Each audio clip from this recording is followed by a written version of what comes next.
Kapian ka muna dyan sa Tavo. Ngayong araw, ang pupuntahan natin, magtatanim tayo ng ube doon sa kamag-anak ko. Well, medyo late na akong nagising eh. Ang sarap matulog kasi ang lamig ng panahon. Tapos kanina, nung sumilip ako sa bintana, medyo madilim pa. So, naisip ko madilim na nga yung kutis ko eh. Tapos madilim pa yung paligid. Medyo mahirapan tayo magkakitaan nun. So, anyway, medyo umaaraw ng konti. So, it's gonna be good fun. Pagdating natin dun sa pagtataniman, medyo konti lang sasabihin ko doon para tuloy-tuloy yung trabaho, tas hindi rin ako makaabala dun sa mga nagtatrabaho.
Gora Bells!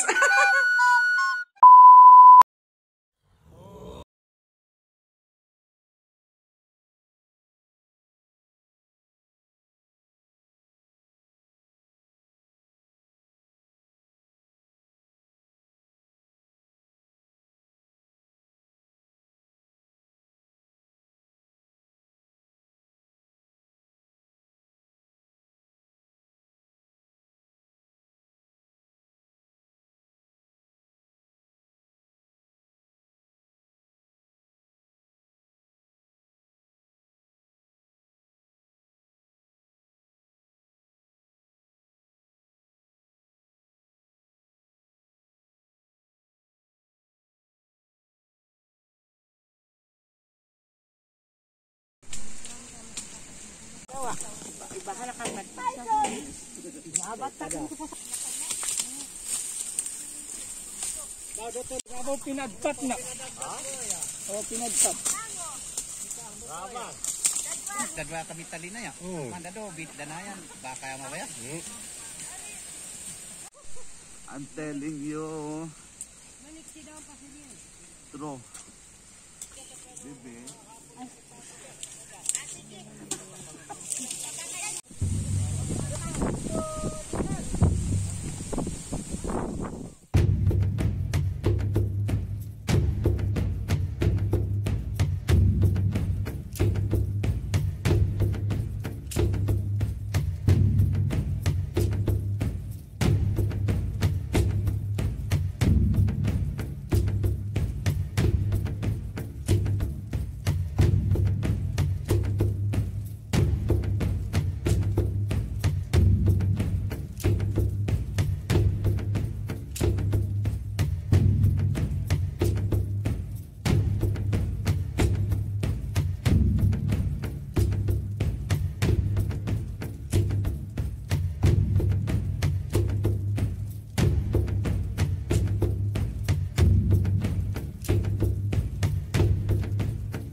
So yon, natapos na rin tayo sa pagtatanim ng ube. Bali, abutin pa ng 1 year bago pwedeng aniin to. So sana po tuloy-tuloy po kayong sumubaybay sa aking YouTube channel. And please subscribe sa Proto Hub para sa Proto Ganda.